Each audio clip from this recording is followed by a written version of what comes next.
네, 여러분 안녕하십니까? 저녁에 우리나라에서 저명한 정신신경과 K 교수와 얘기를 나누게 됐습니다. 긴 시간 이런저런 걱정을 많이 했지만 요약하면 딱 한 줄이었습니다. 지금 정권의 문제는 옳다 그르다 이런 문제가 아니라는 것이었죠. 지금 정권은 무능하다는 게 요점이라고 했습니다. 예를 들어 보겠습니다. 김현종 청와대 안보실 차장이 한일 중재를 요청하러 미국에 갔다가 허탕을 치고 돌아왔죠. 미국은 이해한다 이렇게 말을 했으나 중재를 거부를 했습니다.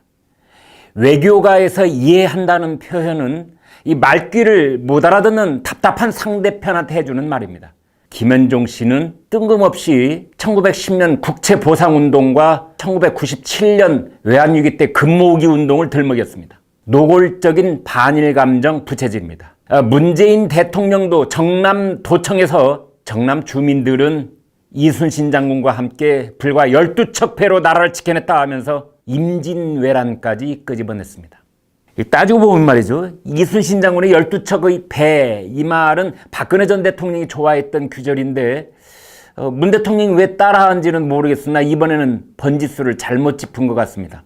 이 청와대 사람들은 이런 얘기를 하고 있는데 반대로 이재용 삼성전자 부회장은 그런 부질없는 소리를 들어오는 대신에 곧바로 일본으로 날아갔죠. 이 부회장은 5박 6일 일본에 머물면서 오랫동안 쌓아온 일본 재계와 금융계 관계자들을 만났습니다. 그리고 여러 경로를 통해서 우선 급한 대로 시장에 남아있는 불화수소를 여기저기 모아서 일정량 확보를 했습니다.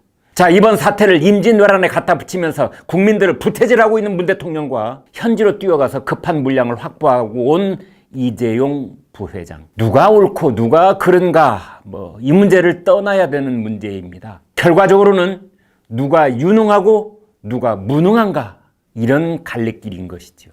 문 대통령이 이순신 장군을 거론하자 조국 청와대 민정수석도 동학 농민혁명을 소재로 한 노래 죽창가를 소셜미디어에 올렸습니다. 그런데요, 정말 어이없는 일입니다. 보기에 따라서는 조국 수석은 문 대통령에게 대역죄를 저지른 셈입니다. 왜냐하면 죽창가는 무능부패한 조선말 임금들에 대항해서 농민들이여 죽창을 들고 일어서라고 부추기는 노래이기 때문입니다. 김남주 시인이 노랫말을 지은 죽창가는 현대적 의미로 해석해도 항일의 노래라기보다는 반정부 봉기의 노래에 가깝습니다. 자, 그렇다면 직접 죽창가 가사를 제가 한번 풀이해 드리도록 하겠습니다. 짧지 않은 가사지만 핵심 부분만 요약해서 보여드리겠습니다. 첫 소절 요약하자면 이렇게 되어 있습니다.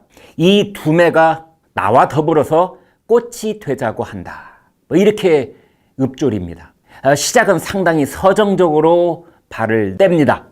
둘째 소절은 이 산골은 나와 더불어 파랑새가 되자고 한다. 이렇게 노래를 합니다. 서정을 더 고조시키지요. 그런데 셋째 소절부터 슬슬 봉기의 기운을 불어넣습니다. 들판은 나와 더불어 어둠을 사르는 들불이 되자고 한다는 것입니다. 문학적으로 들불, 이 들불이라는 말은 민중봉기를 상징을 합니다. 마침내 죽창가의 결구에 해당하는 넷째 소절은 속뜻을 숨기지 않고 노골적으로 폭력적 반란과 봉기를 부추깁니다. 이렇게 되어 있습니다. 다시 한번 이 고을은 반란이 되자 하네. 청송독죽 가슴에 꽂히는 죽창이 되자 하네. 되자 하네. 되고자 하네. 조국 수석은 이 죽창가를 어디까지 읽었는지 궁금합니다. 1절만 읽고 말았는지 마지막 결구까지 다 읽어봤는지 궁금해요. 일본의 경제 보복과 한일 중재 대책을 고심해야 하는 청와대 수석이 마을 사람들에게 죽창을 들고 일어나 반란을 일으키자는 노래를 찬양하고 있는 겁니다. 이때 반란은 서울에 있는 중앙정부에 대항하자는 뜻입니다. 조국 수석은 알고도 그랬습니까? 아니면 전혀 모르고 그랬습니까? 일본이 우리 목줄을 쥔 듯 목리를 부리고 있는 반도체 핵심 소재는 왜 국내 생산이 안 되고 있을까요? 바로 화학물질의 등록 및 평가 등에 관한 법률, 일명 화평법, 그리고 화학물질관리법, 일명 화관법, 이 화평법, 화관법, 이런 규제 법안 때문입니다. 반도체 소재 국산화에 걸림돌이 되는 대표적인 규제 법안입니다. 그런데 이 법안들은 현 정권이 야권이었던 시절에 드라이브를 걸었던 규제입니다.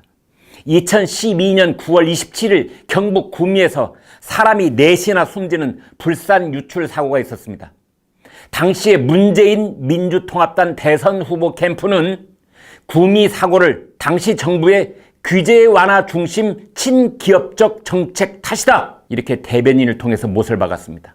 그 뒤로 야권은 이듬해 4월 화평법, 그 화평법을 제정을 했고 5월에는 화관법 개정안의 국회 통과를 관철시켰습니다. 그 뒤에 박근혜 정부는 이 손톱 및 가시를 뽑겠다면서 규제 완화를 추진했지만 번번이 야당과 시민단체 반발에 부딪혀서 무산되고 말았지요. 자, 지금 청와대 사람들은 뭘 알고나 있는 것인지, 모르는데도 그냥 밀어붙이고 있는 것인지, 국민들은 그저 답답할 따름입니다. 그래서 지금 관건은 현 정부의 방향이 옳으냐 그르냐를 떠나서 그냥 무능할 따름이라는 결론에 도달하게 되는 것입니다.